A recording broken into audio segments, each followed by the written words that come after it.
Estamos presentando Aula Magisterial.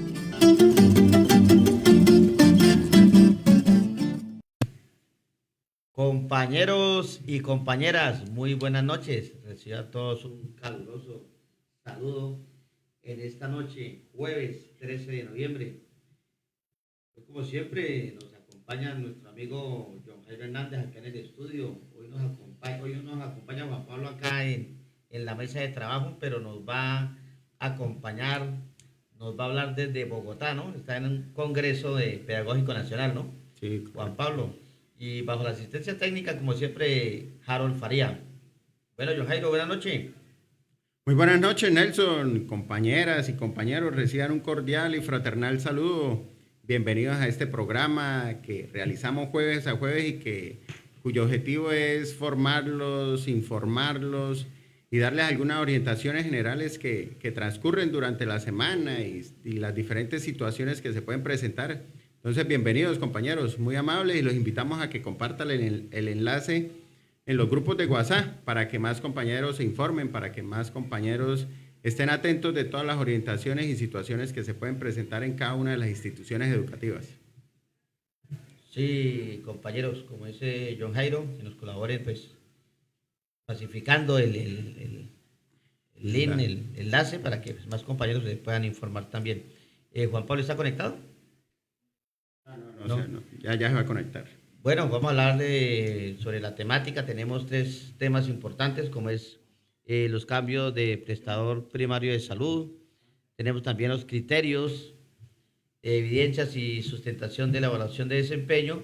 Y vamos a hablar sobre el tercer Congreso Nacional, Pedagógico Nacional, que pues obviamente Juan Pablo está participando de este gran congreso. Pues más adelante nos va a dar la información respectiva.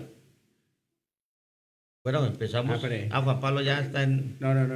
No, esto, vamos a iniciar con las frases. Tienes bueno olvidar las frases. Las 10 frases o las 10 cosas que se romantizan de la docencia y no deberían. Hoy vamos con la... A veces se nos olvida, ¿no? Sí. La sexta. Poner siempre a tus estudiantes primero. Dice, no es entrega incondicional, es olvidarte de ti mismo. Bueno, eso yo pienso que le pasa un porcentaje así de acuerdo a las experiencias y a lo que uno vive diariamente. Yo diría que un 80-90% de los maestros ponen siempre primero a los estudiantes, a la juventud, a todos los educandos, y pues esto genera a largo plazo pues una cantidad de malestares y situaciones que se pueden presentar en cuanto a la salud y en cuanto al núcleo familiar de los maestros. En ese sentido sí es fundamental, compañeros, pues, bueno, ya vamos finalizando el año, ¿no?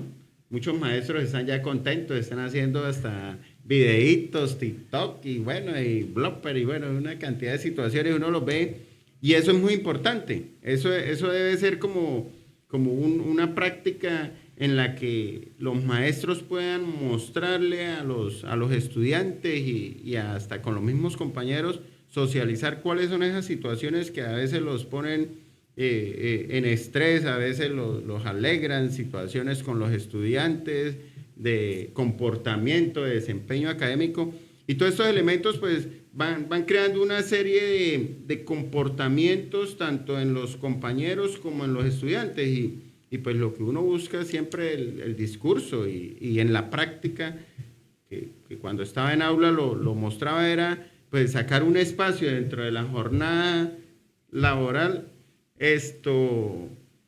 tomarse 5 minuticos para poder relajarse, mirar de qué manera se está llevando a cabo la clase y posteriormente pues no tener ahí como estrés y esa presión en la espalda y demás que puede causar en la labor docente.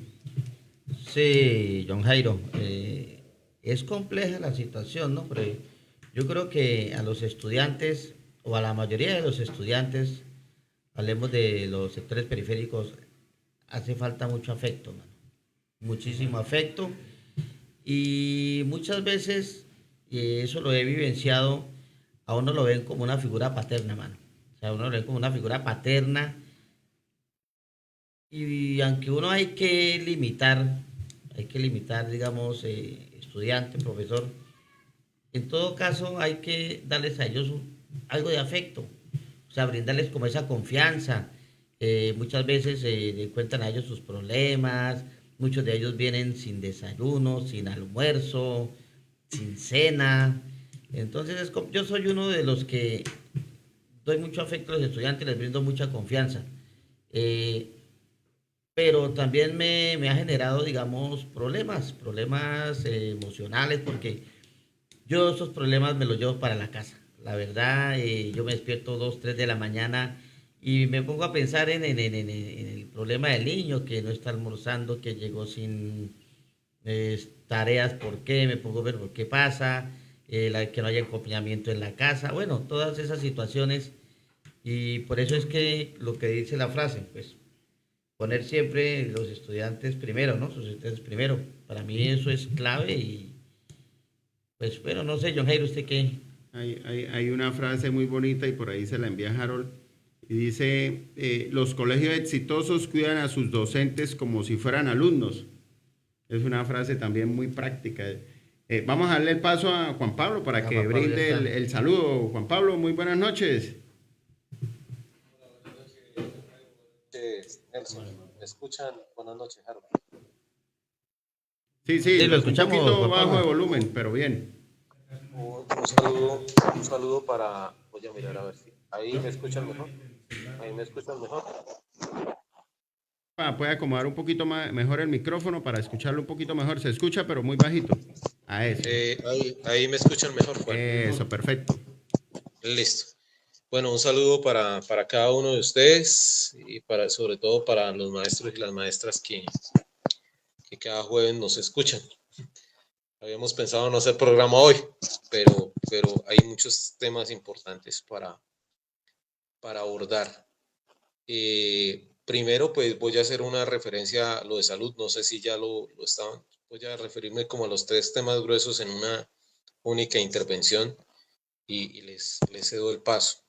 En la cuestión de salud, se están presentando 2 o 3 problemas, diría yo, y pues nos llegan a nosotros las peticiones. A veces hay quienes dicen que no hacemos nada, pero sí se hace. El viernes pasado se reactivaron las reuniones de PQRS con hizo presencia del FOMAT, hizo presencia el sindicato, hizo presencia SINOR, pues, hizo presencia UCI de Colombia, estuvieron presentes también los delegados de salud, o sea, no solamente los directivos, sino los delegados de salud que hacen un gran papel, y estuvo presente pues UCI de Colombia y el FOMAT.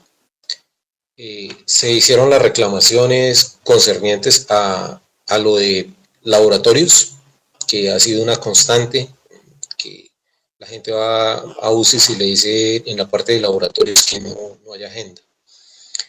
Sin, digamos, querer salvaguardar los intereses de ninguna empresa, hay que decir que esta cuestión no obedece a UCI, obedece a un direccionamiento. Y también voy a comenzar a llamar las cosas por su nombre, ni siquiera el FOMAT, porque el FOMAT, no rayemos el nombre del FOMAT, el FOMAT es la cuenta que tiene nuestra plática para salud, para pensiones y para cesantías y prestaciones sociales.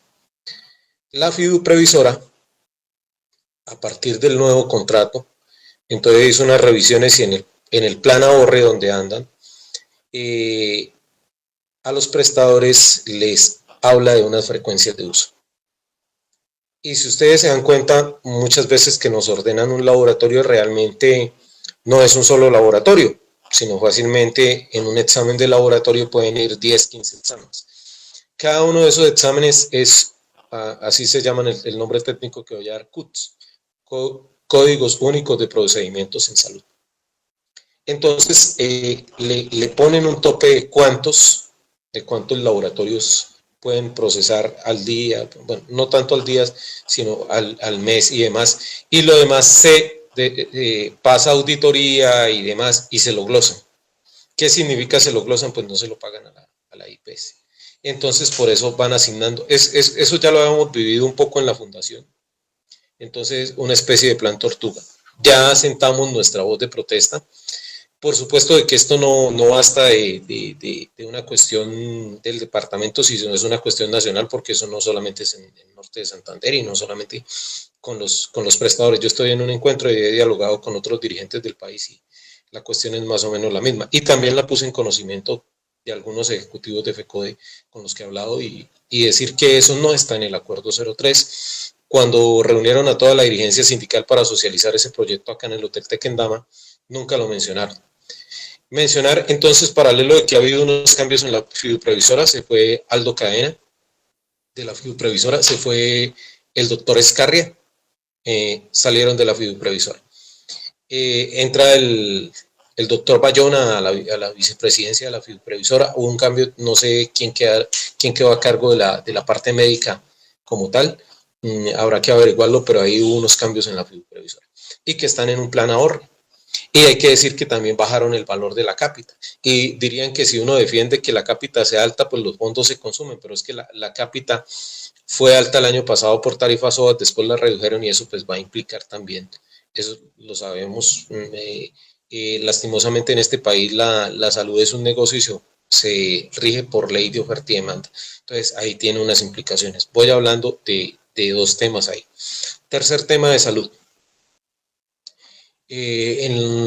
A partir del 1 de noviembre se ha presentado una dificultad con compañeros que habían seleccionado UCI de Colombia para ellos y para su núcleo familiar. Y resulta de que ellos de pronto sí siguen en UCI, pero el hijo, el papá o quien tenían beneficiario aparece en Equimagen. La organización sindical orientó un documento desde la oficina jurídica para hacer la reclamación, pero también decirle a sus compañeros que ahora más tarde en el grupo, ya lo había compartido en el grupo Alianza Magisterial, pero más tarde lo comparto, hay unos videos tutoriales y pueden ingresar por el segundo video tutorial y mirar el lugar de atención, y desde el lugar de atención pueden hacer esa modificación para quienes arbitrariamente terminaron en Equimagen.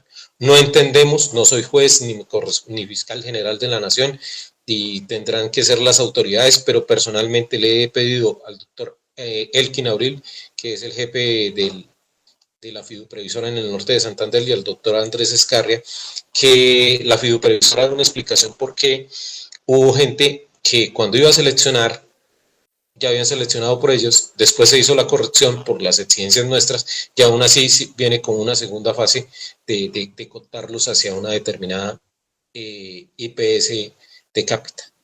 Además, pues también un llamado que le están haciendo a la gente, echándole una mentira. Profe, pásese para esta porque es que en esta están algunos de su familia, entonces todo el núcleo familiar debe quedar en un prestador. Yo esa denuncia la coloqué hoy en conocimiento del FOMAR regional y me dicen que mañana van a discutir precisamente ese tema. Entonces, repudiar eso.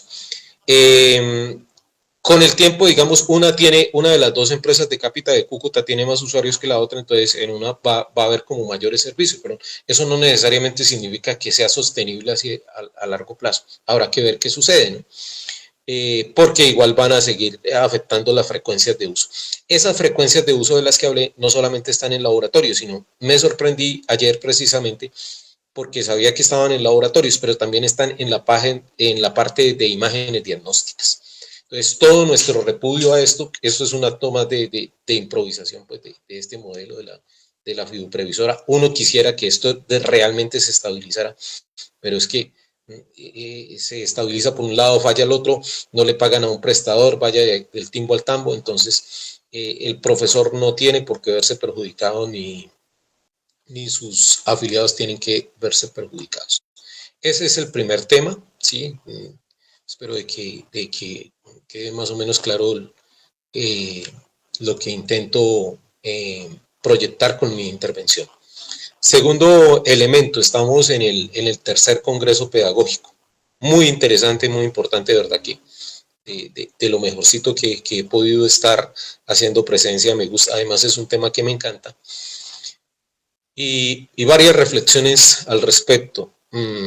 Finalizando la tarde hice una intervención, más adelante la comparto por el grupo, alguien me grabó, la comparto por el grupo, y hubo una parte que no alcancé a decir porque lastimosamente aquí uno tiene que sujetarse a tiempos y esa es la democracia, pero tal como hay unos juegos nacionales del magisterio que logramos en una mesa de negociación que fueran financiados por el Ministerio de Educación Nacional, yo creo que es necesario que año a año o bianualmente se haga un congreso pedagógico. Venimos desde 1997 de no realizar, solo se han hecho dos. Perdón, 1987-1994. O sea, hace 30 años se hizo, largos, 31 años, se hizo el último congreso pedagógico. Y en la parte reivindicativa nosotros tenemos que decir que PECODE ha avanzado, sí, siguen habiendo sombras, pero en la parte pedagógica, en la parte educativa, el neoliberalismo sí ha hecho muchas raíces.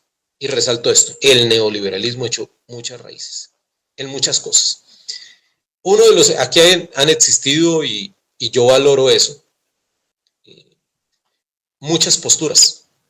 Esta mañana en un comentario que hacía en el grupo, hay muchas posturas sindicales y muchas posturas también soportadas desde el rigor académico, visiones desde la universidad, muchos intelectuales de la Universidad Pedagógica, de la Nacional, y eso está muy bien. Pero hay un elemento que en medio de esa diversidad tan positiva, porque el debate siempre es positivo y esto hacía mucha falta, el elemento en común es la lucha contra el neoliberalismo. Hay que borrar el neoliberalismo del sector de la educación. Esa es la gran lucha que tenemos y esa es una convergencia de todos los que estamos acá. Otro elemento muy importante, digamos que las comisiones, aunque aquí no las llamaron comisiones, son 9. Aleatoriamente nos repartieron, yo lastimosamente no alcancé a presentar ponencias, realmente no supe de los tiempos y no lo hubiera hecho. Me enviaron a la comisión 9, pero yo siempre soy un niño rebelde y me salí y me fui a la comisión 3, donde se estaba analizando, digamos, como la vigencia, como la importancia de la Ley General de Educación, la Ley 115, la cual fue destacada por varios de los expertos nacionales e internacionales que estuvieron, que vale la pena, una de las cosas que vale la pena es resaltar el nivel de las conferencias que se dieron. Con algunas, por supuesto que uno estaba más de acuerdo porque se identifica, con otras quizás se identifica uno un poquito menos, pero lo que no se puede negar ahí, perdón, ahora sí conseguí aquí la hojita, es la importancia de estas personas. Ayer, por ejemplo, los panelistas en plenaria fueron César Augusto Pérez de México, Gabriela Bonilla de Costa Rica, Alberto Martínez Boone, me gustó, fue una de las conferencias que me gustó, este es colombiano, Ruth María Fernández, que es acá de FECODE, de ayer me gustó mucho la conferencia del doctor Alberto Martínez Boone. Hoy estuvo muy interesante también esas reflexiones, estuvo hablando de inteligencia artificial, pero no cayendo, digamos, en banalidades, sino con profundidad. Sofía Escarrera, de Argentina, muy buena la reflexión.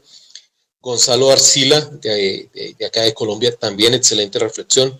Marco Raúl Mejía, muy conocido también en el ambiente educativo nacional, y también una muy buena reflexión.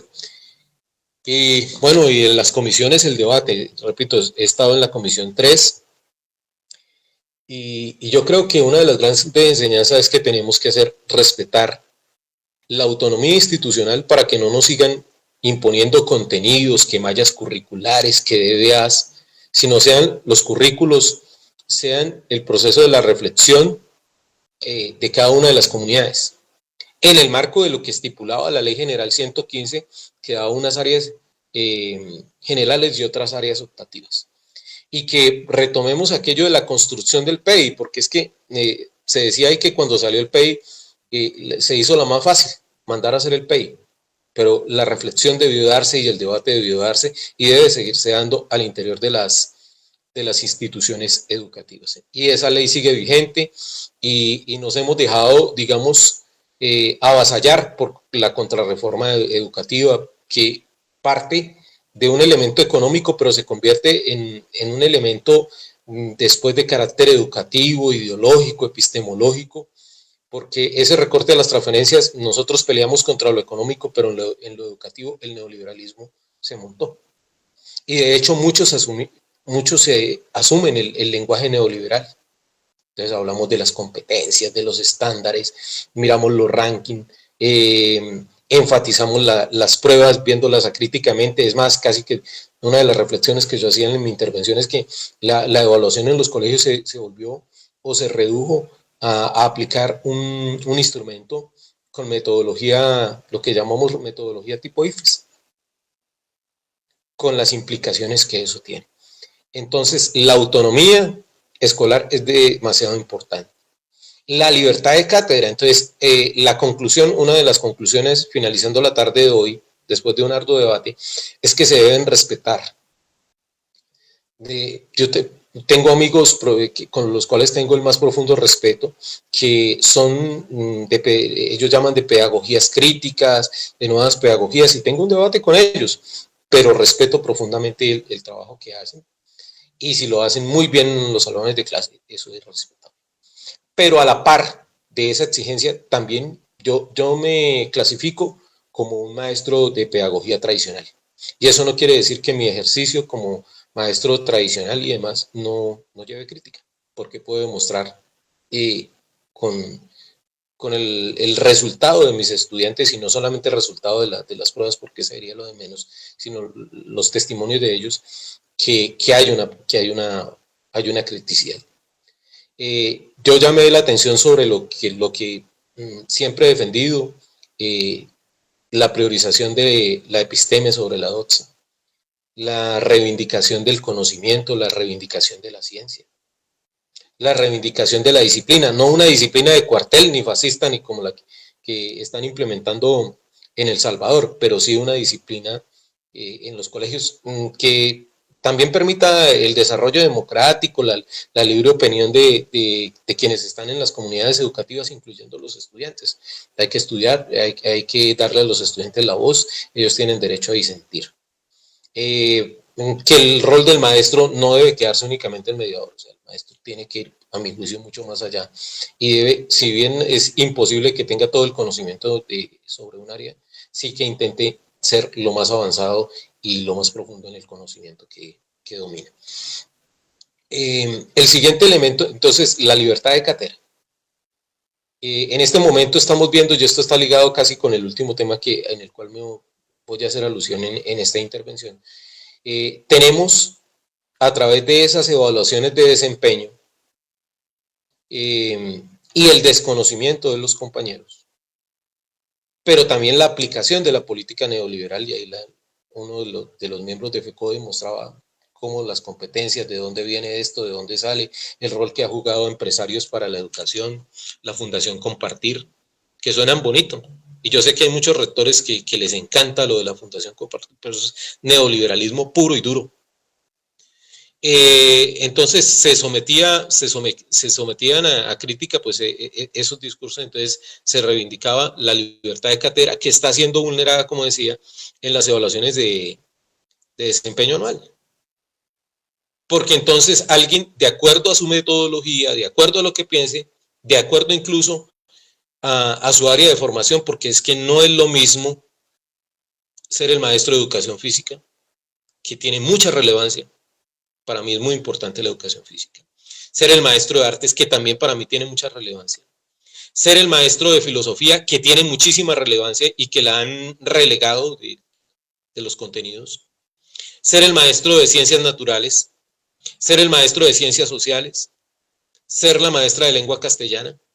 Entonces, hay unos ámbitos disciplinarios, entonces se entra a juzgar y se cae en un juicio subjetivo.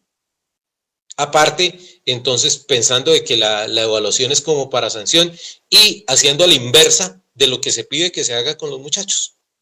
Entonces, con los muchachos, no, que el proceso sea fácil, que aquí ante todo se evalúa, no se califica, pero en la evaluación hacia los maestros, no todos los directivos docentes, que hay directivos docentes que hacen de este ejercicio un proceso objetivo en cuanto al juicio que dan, pero también un proceso ante todo reflexivo y para el mejoramiento.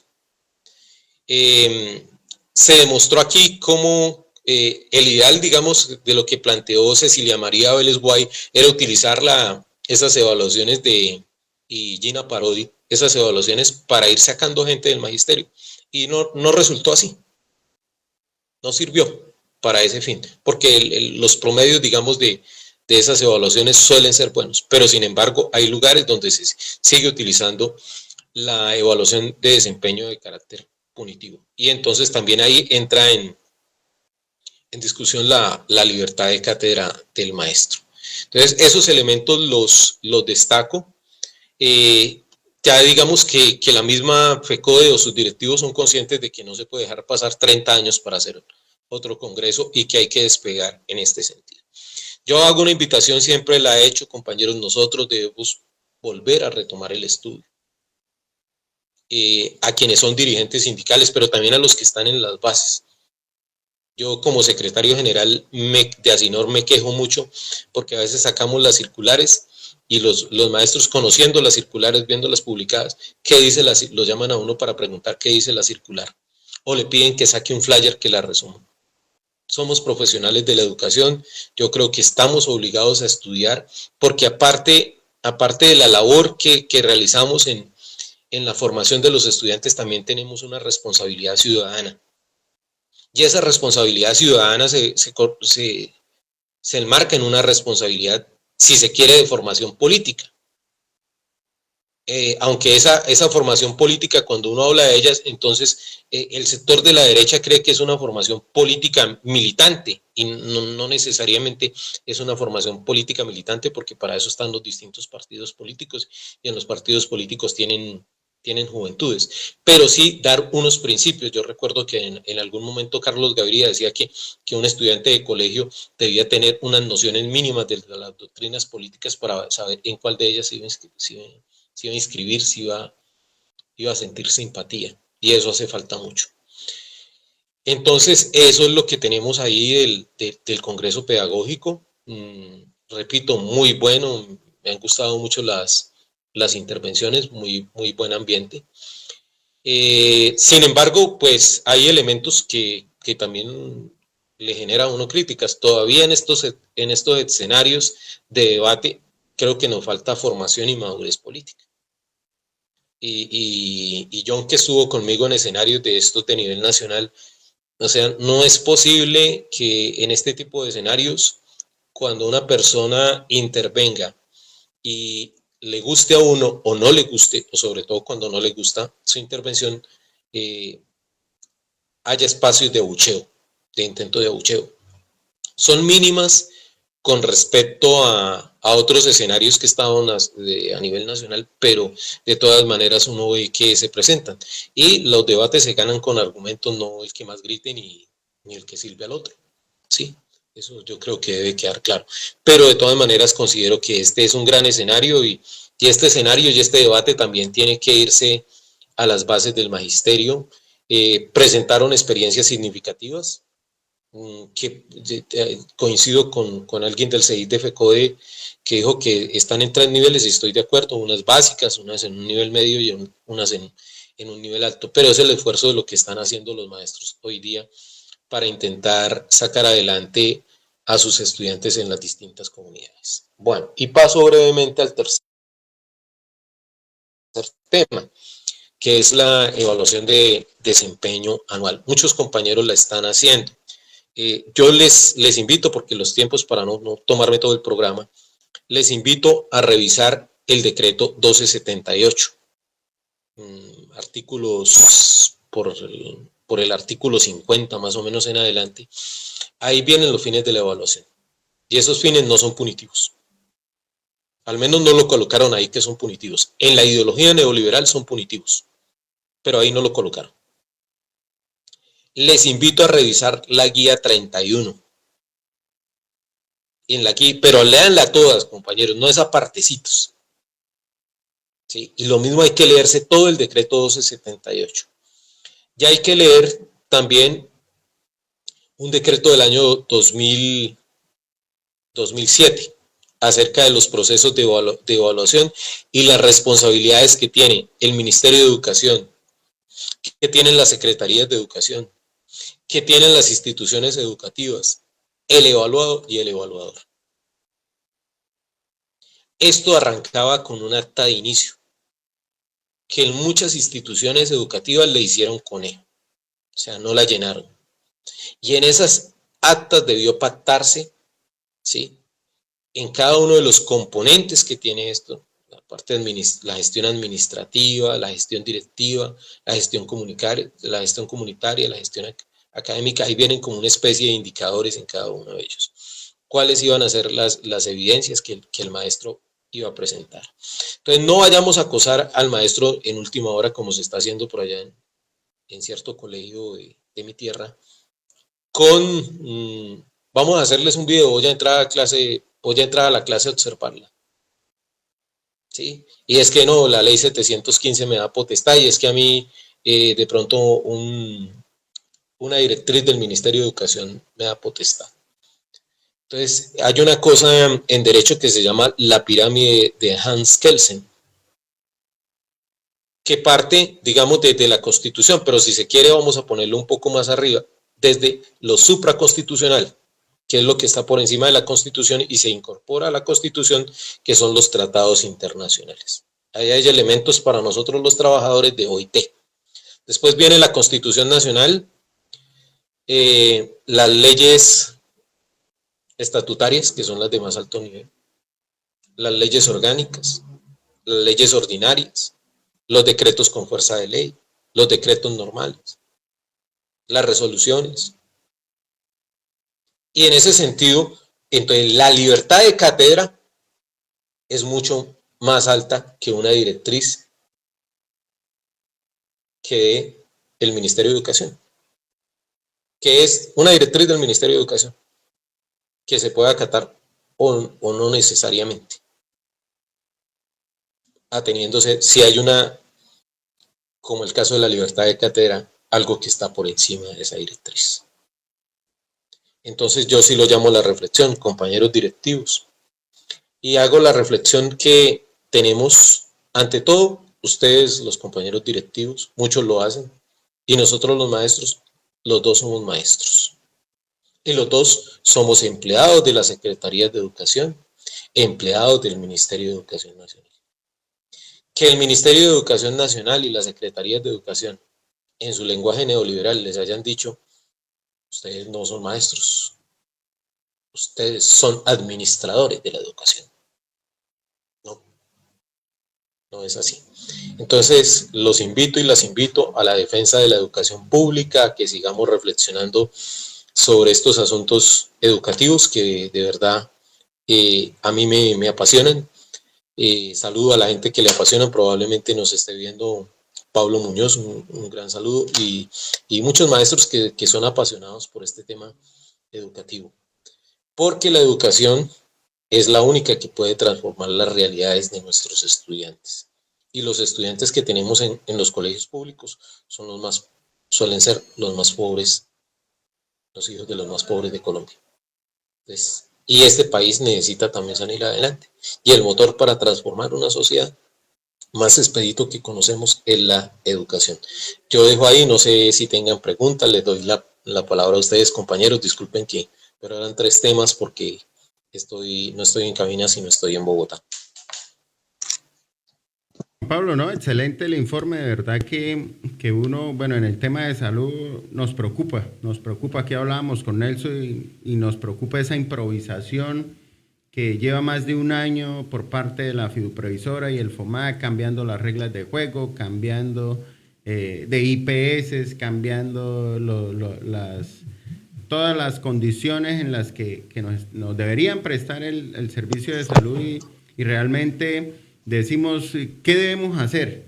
¿Cuál es la postura? ¿Cuál debe ser el accionar hoy 13 de noviembre del 2025 frente a un sistema de salud que primero se está desfondando porque hubo un gasto que no midieron a través de la improvisación y no supieron ni cómo estaban pagando y demás? Otra cosa es los maestros que tienen enfermedades. ¿Qué va a pasar con ellos en cierto momento? Ya están padeciendo el tema del ahorro, el plan ahorro, entonces ahora no pueden sacar cita. Ahora en UCIs hay que sacar citas para que le hagan a uno los exámenes de laboratorio. Y una cantidad de IPS nos comentan que la oftalmológica Peñaranda se retiró, que la Jericó también se retiró. Y entonces muchos compañeros llevaban ahí un tratamiento. Llevaban ya un tratamiento, estaban en estudios para hacerles algún tipo de cirugía y resulta que pues eso también es pérdida de plata, porque si usted lleva 5, 3, 4 meses haciendo exámenes, claro, y resulta que un momento a otro le retiran el servicio de la IPS, entonces lamentable lo que está ocurriendo. Todos los días uno habla con los compañeros, todos los días uno busca la manera de entender cuál es esta dinámica que se está dando. Y que ahorita vienen vacaciones. Hubiese sido esto a principio de año, bueno, le podríamos dar algún manejo a través de la movilización. Pero ahorita finalizando año, cuando ya todos los maestros van a salir a vacaciones, ¿qué va a pasar con nuestro régimen? Petro lo ha manifestado y lo ha dejado en claro que a él no le gustan los regímenes exceptuados. Pero ¿qué, como tal, cuál va a ser el accionar de FECODE en el entendido de que ahorita hay unos comicios electorales, que varios compañeros son candidatos al Congreso, y entonces uno dice, están sacrificando el servicio de salud, el FOMAL, el fondo nuestro, por aspirar a una curul en el Congreso? Entonces, sí es lamentable esa situación, y pues la invitación, sin duda alguna, es a los compañeros a que reflexionemos sobre esto, a que hagamos la crítica, a que miremos cuál es el accionar. Hoy en día la orientación es coloquemos la queja en la Superintendencia de Salud, pero de ahí el gobierno nacional se puede agarrar y dice el modelo de salud del magisterio sigue en precariedad. Los maestros están muriendo por el régimen que tienen, no es sustentable. Entonces, en ese sentido sí me preocupa esa situación y uno se queda sin palabras cuando le dice a algún compañero, mire, John, es que tenía este tratamiento y ya no me atienden aquí, perdí esto, me cambiaron de IPS. Entonces uno dice, ¿qué podemos hacer? ¿Cuál debe ser el análisis y la reflexión, Nelson? Sí, compañeros, no, Juan Pablo, esto está preocupante, como hemos venido hablando programa tras programa tras programa. Esto de solamente analicemos el cambio de los usuarios a otras IPS como Ecoimagen sin la debida autorización. Eso es sorpresa para muchos. ¿Por qué eso tan arbitrario? Otra cosa, lo que nombró ahorita Juan Pablo del Cápita, que está bajando. O sea, eso es preocupante. O sea, ¿qué IPS nos van a contratar a nosotros? No tenemos odontología de segundo nivel. Ahorita la Peñaranda está escuchando a John Jairo que ya no nos está atendiendo. O sea, vamos de para atrás. O sea, ¿qué va a pasar cuando se termine ahorita el 23 de diciembre la medida cautelar? ¿Qué va a pasar realmente con la salud de nosotros? O sea, el régimen especial lo vamos a perder sí o sí por lo que veo. O sea, a nosotros, por lo que estoy analizando, lo hemos analizado, sí o sí nos van a enviar a Red Pública lo que es el primer nivel. ¿Dónde va a estar yo creo una cosa, John Jairo y Nelson. Hay quienes dicen que no coloquen que evitemos las quejas como la superintendencia, como la visibilización, para que no tenga como argumentos la superintendencia de una intervención. Yo quiero hacer una precisión. El contrato ya está establecido. Ese contrato entró en vigor entró en vigor el 1 de noviembre y se extiende por un año. De aquí a un año ya este gobierno se ha ido. Sí, o sea, en cuanto a la administración Petro, no voy a entrar aquí en el debate si la continuidad o la no continuidad, simplemente apunto cuando se dice esto, porque hay gente que lo tacha a uno de lo que no es falsamente. Es claro de que el uribismo representa el neoliberalismo, representa el fascismo, eso lo tenemos absolutamente claro en Alianza Magisterial. Entonces, la administración Petro como tal termina. Entonces, será la próxima administración del país que va a estar necesariamente en cabeza de otra persona, porque el presidente actual no se va a reelegir. Quien tenga que tomar esa decisión. Bueno, yo creo que FECODE tiene claro de que esta es una de las grandes conquistas y que no se puede perder. Y lo que les he escuchado es que no se puede perder. Entonces, el contrato, digamos que está hasta el otro año. Eso lo discutí incluso con otros compañeros de junta directiva de Asinor. Ahora, lo que sí puede venir es una intervención de la fiduprevisora que está haciendo el rol de gran EPS acá por parte de la Supersalud. Pero también no lo veo tan factible, porque ¿qué es la fiduprevisora? En últimas, gobierno. ¿Qué es la Supersalud? En últimas, pues también gobierno. ¿Sí? Dos dependencias del Estado colombiano. Entonces, yo no lo miro de esa forma, pero sí la gente, entonces no orientar a veces la queja hace que no lo atiendan,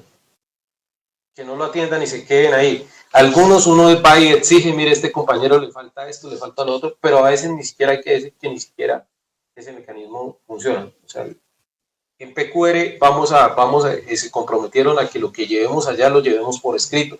Por eso es muy importante nuevamente escribir y que se resuelve allá. Bueno, les doy nuevamente la palabra porque si no hago un monólogo. Juan Pablo, muy bien, excelente pues el panorama, es lamentable la situación, pero esperemos pues que este tipo de situaciones pues mejore en cuanto al servicio de salud que están recibiendo todos los compañeros, porque uno se da cuenta que empieza a decaer el sistema cuando uno empieza a recibir tantos mensajes de WhatsApp. Yo, mire, pues está pasando esto, que las citas, que la plataforma, que Horus, que me cambiaron de IPS. Hoy precisamente un compañero, el compañero Luis Alfonso del municipio de Lourdes, me escribió como a las 3 de la tarde que resulta que no pudo sacar cita porque le cambiaron la IPS y lo pasaron para acá, para Cúcuta, cuando en los municipios los atienden son los jefes de cada municipio. Entonces, ¿qué es lo que hay que hacer en ese caso? Hay que descargar el formato de novedades y afiliación, diligenciarlo y en una de sus ítems marcar que es por cambio de vivienda o cambio de casa, algo así, y se adjunta la cédula en PDF y se adjunta el documento. Pero imagínense ese trabajo, primero para los compañeros, yo me imagino que los pensionados, ¿cómo harán ese proceso? Los compañeros que no tienen un manejo fácil de la tecnología, ¿cómo van a hacer ese proceso? Entonces sí es lamentable eso y aparte de eso no le entregan ni los medicamentos. Entonces, que tienen problemas. Sí, uno entiende que esto no es fácil, que el manejo de la salud por la cantidad de IPS, de cantidad de departamentos y demás, pero eso sí toca ponerle un alto y mirar qué es lo que está ocurriendo realmente, porque ese cuento de que estaban saboteando el modelo de contratación, eso se cayó porque no han encontrado al primer ni han dicho, mire, este era el funcionario X en la fiduprevisora o X en el FOMAC que estaba saboteando y ralentizando el modelo. Ahí salió Escarria y salió Aldo Cadena. Pero no, o sea, siempre cambia, no es que eso es de acuerdo. Si le hacen la crítica al gobierno, o no sé cómo serán las reuniones allá, pero si le hacen la crítica o lo contradicen, entonces para afuera. Esa es como la dinámica. Sí. Esta parte ya es político, esto ya no es ni siquiera en cuanto a la funcionalidad y a la capacidad que pueda tener el funcionario, si no es político. Listo, Nelson ya no me sirve, sale. Entonces me da la impresión, esperemos que nos estemos equivocando. Pero el servicio no mejora, sí, que es lo importante, lamentablemente, o sea, no importa si se va o si se queda. Eso, no vemos esa mejoría por ningún lado y uno ya queda sin palabras cuando, no, compañero, pues colocar el PQR, colocar la queja en la plataforma Horus y esperar a ver cuándo se le da la voluntad de solucionar esa situación. Sí, John Jairo decía, ¿qué vamos a hacer en el presente? ¿Qué vamos a hacer? Yo sí le hago un llamado a FECODE. A la FECODE, pronúnciese. Ustedes son los líderes de nosotros. Pronúnciense. Tenemos que hacer un paro nacional antes de que salgamos al receso, a vacaciones. De lo contrario, no sé qué va a pasar con nuestra salud, con la salud de nuestros beneficiarios. Esto es preocupante, pero necesitamos que FECODE se abandere de esta problemática tan importante. Eso es una realidad. FECODE está callado. FECODE no se ha pronunciado. Hay una recomendación, ¿no? Ahora toca hacer recomendaciones y decirle a los compañeros, pues tratar de hacer ejercicio, mantener la salud con mucha calma, con mucha tranquilidad, llevar el proceso, porque si nos enfermamos no hay un buen servicio de salud. Entonces, pero es que analicemos todo lo que nos están descontando, es que no son 100 pesos. Ya hay compañeros que le están descontando más de 500.000 pesos mensuales por sus servicios de salud, bueno, de todas las prestaciones, pero incluye salud. Es que es plata que se está descontando, que se está pagando. Aquí no nos están regalando absolutamente nada. Estamos exigiendo es una salud digna. Es lo que estamos exigiendo. Totalmente. Bueno, y Juan Pablo, y haciendo un análisis de lo que usted hablaba en cuanto a la evaluación de desempeño, y ya cambiando de tema del salud, porque pues ahí toca esperar a ver cómo va pasando el tiempo y cómo se van solucionando esos impases. En cuanto a la evaluación de desempeño, sí, la recomendación tal cual el análisis que usted hacía, primero la lectura de qué es el decreto 1278, cómo es el proceso de evaluación, y sin duda alguna pues el maestro tiene que hacer lectura, y en esa lectura va a comprender bastante cómo es que se debe desarrollar el proceso de evaluación. Muchas veces anteriormente, y lo he dicho en varios programas, tocaba cargar uno con la bolsita de evidencias, entonces todas las guías que había hecho en el año tenía que cargarlas, todas las evaluaciones. Hoy tenemos una herramienta tecnológica que pues bueno, nos permite ahí como manejar eso en una memoria o en un drive, pero sí es fundamental que los compañeros 1278 pues lean, porque normalmente a nosotros nos toca luchar dentro del aula para que el estudiante comprenda y atienda nuestra orientación. Hay que luchar en el colegio para que de pronto algunos directivos que le dan otra visión tergiversada esa evaluación de desempeño y la vuelven o la quieren convertir en una evaluación punitiva o para amenazar al compañero. Es que Nelson, como usted es 1278 y usted lo evalúa, entonces me tiene, aparte del acta de concertación, entonces usted me tiene que pintar el salón, me tiene que hacer una cantidad de situaciones. Y sin duda alguna, pues la lucha en la calle. Entonces, reuniendo esos elementos, la lucha en el aula, la lucha en el colegio y la lucha en la calle, es de esta manera que uno adquiere esos conocimientos que son la herramienta para uno defenderse o argumentar muy respetuosamente ante los directivos y decir, mire, o sea, está ocurriendo esto. Es como la hermenéutica que se le hacía al decreto 0277, es cómo llegamos a acuerdos, cómo llegamos a consensos donde los maestros también sean dignificados en su labor, donde los maestros sean respetados, donde los maestros, no, que es que yo, Nelson, usted como es 1278, usted me tiene que venir en contrajornada a desarrollar actividades diferentes. Entonces, sí es importante, y esto a todos los compañeros que nos están viendo y nos van a ver en diferido, sí es importante eso. Yo estoy acá, ¿por qué? Porque toma uno de esos elementos, toma uno de esos aprendizajes, se da el debate muy respetuosamente, se le dice al directivo, profesor, rector, mire, es que ocurre esto, usted está haciendo esto de esta manera, y eso es lo que le genera a uno, sin duda alguna, el mejoramiento de las condiciones.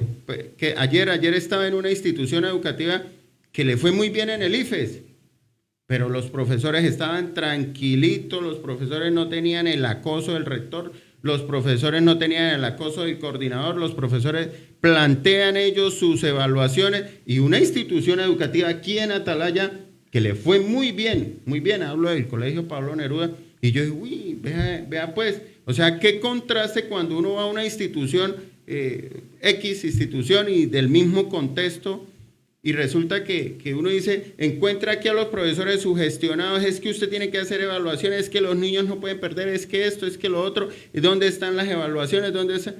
En comparación a otra institución como la que les nombro, y los maestros tranquilos, ¿no? Es que aquí nosotros desempeñamos, hacemos esto, hay autonomía escolar. Si el estudiante no aprendió, no cumplió con lo que debía, pues pierde el año. Pero lamentablemente es esa visión, ¿no? Y esa visión, y me parece también, una cosa es el contexto, pero otra cosa es que el estudiante debe adquirir una cantidad, unos conocimientos básicos para poderse desarrollar en estos momentos de la sociedad donde lamentablemente las tecnologías y el libre desarrollo personal, que ya lamentablemente presencié una situación difícil, unos jóvenes de 10, 12 años consumiendo marihuana, y yo decía, esta es la sociedad que nos espera.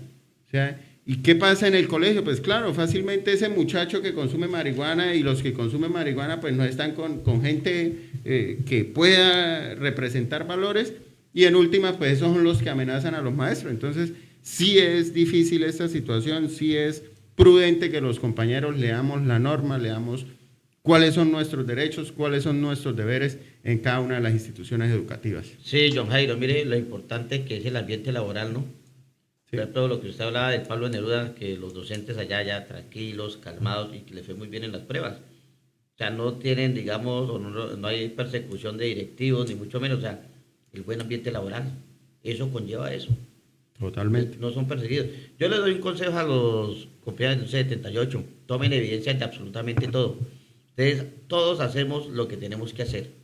Todos llevamos las planillas, todos llevamos el seguimiento, ISA de bandera, bueno, toda esa cuestión. O sea, tomen evidencia de absolutamente todo, que cuando tengan que presentar la evaluación de desempeño, simplemente es armar ítem por ítem y acomodar. Y arma sus evidencias y ya. Esto totalmente. No es de preocupar porque muchos compañeros también se estresan. ¿Qué tengo que hacer aquí? ¿Qué monto acá? O sea, no. Tengan evidencia de todas las actividades que realizan, reuniones de padres de familia, asambleas, izas de bandera, eucaristías, bueno, en fin, tantas cosas, atenciones, sí. Proyectos pedagógicos productivos si tienen. Tomen evidencia de absolutamente todo. Bueno, Juanpa y Nelson, yo creo que se nos está acabando el tiempo. Voy a dar algunas orientaciones a nivel general sobre, nos dice la compañera Lady Ladino que John Jairo, falta la información de los Juegos Deportivos de la CUT. Sí, este fin de semana, este sábado, se van a desarrollar los segundos Juegos Deportivos y Culturales de la CUT.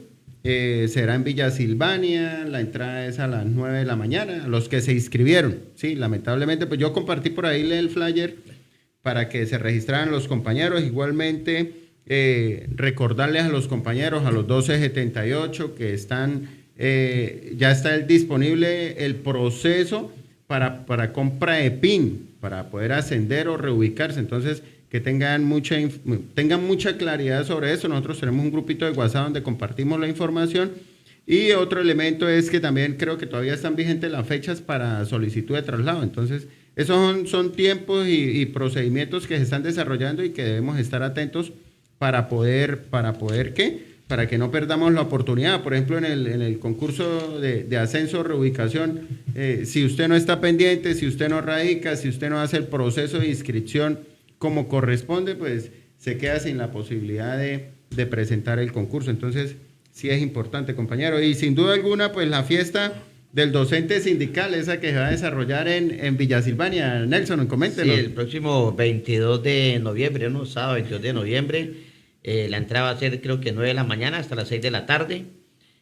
Pues miramos los grupos, pues no eran los grupos que estábamos esperando, pero bueno, y la idea es pasar un día agradable, un día de fraternidad con los compañeros. Eso sí, no nos pongamos a hablar de trabajo, ¿no? Porque muchas veces utilizamos esos espacios y figúrese que esto, que aquello, que hacemos, no, o sea, no, alejémonos, olvidémonos un momentico de la parte laboral y vamos a disfrutar, que esperamos otros artistas, tal vez sí esperamos otros artistas, pero vamos a disfrutar, bien merecido lo tenemos. Bueno, Juan Pablo, el saludo final. Para todos los maestros que nos vieron y maestras que nos vieron esta noche, nos los saludamos desde ahí. Ajá, vamos a hacer un saludo aquí de los que hablaron por ahí, nos comentaron. Bueno, hay compañeros que se conectaron y nos vieron sus saluditos. Marlene Carvajal Gamboa, Yolima Galvis, dice aquí Fundartumbo Sardinata, Alba Rodríguez, Margarita Carvajal, Gladys Rivera, Carlos Torres, Lauris Rodríguez Gelves, Daisy Galvis, me suena ese nombre, Daisy Galvis, Reinaldo Alirio Duque, Lady Karina Vargas, Nayibe Contreras, Livia Mayra Ramón, Luis Alfonso Agudelo, Elías Calderón, nuestro delegado oficial de Asinor, ¿no? ¿Qué dice? Dice que buenas noches, para informarles que UCI no está prestando servicios como son. Lamentablemente no los está prestando como son, lamentablemente. Estela Mendoza también nos saluda. Nuestro gran amigo Pablo Emilio Martínez, un gran saludo, Pablo Emilio. Gladys Gallón Medina, Magali Quintero, Lady Ladino, no sé si Rogelio tiene más. Margarita Carvajal. No, ya esos son todos los comentarios. Bueno, compañeros, bueno, Juan Pablo, muchas gracias por su informe, de verdad que enriquecedor desde la parte pedagógica, sin duda alguna tenemos que tomar esos elementos, en algún momento se socializará, se sacará algún documento o en un programa socializaremos ahondando más a fondo, esta temática que es de suma importancia para todo el magisterio de Cúcuta y de Norte de Santander. Su despedida, Juanpa. Un abrazo para todas las maestras, para todos los maestros y éxitos en este cierre de año. Yo creo que fácilmente este puede ser el último programa casi del año. Entonces, No creo. No, todavía. Esperemos la novena, esperemos. Yo creo que el 20 todavía. Con buñuelos. Entonces, un saludo para cada uno. Esto se acabó. Ya nos veo haciendo la novena acá. Comiendo la yaquita. La otra semana. natilla.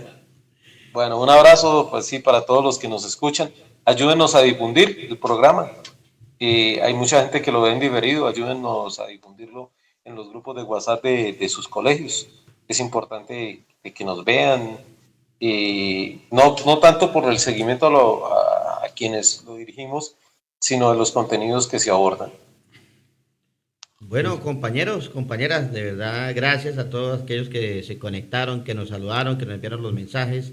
Como dice Juan Pablo, ayúdenos a difundir de verdad este programa para que pues, más compañeros y compañeras pues, puedan enterarse de toda esta temática tan importante. Dios mediante, nos vemos el próximo jueves 20 de noviembre, 7 a 8 de la noche. Un gran abrazo para compañeros, todos. que estén muy bien.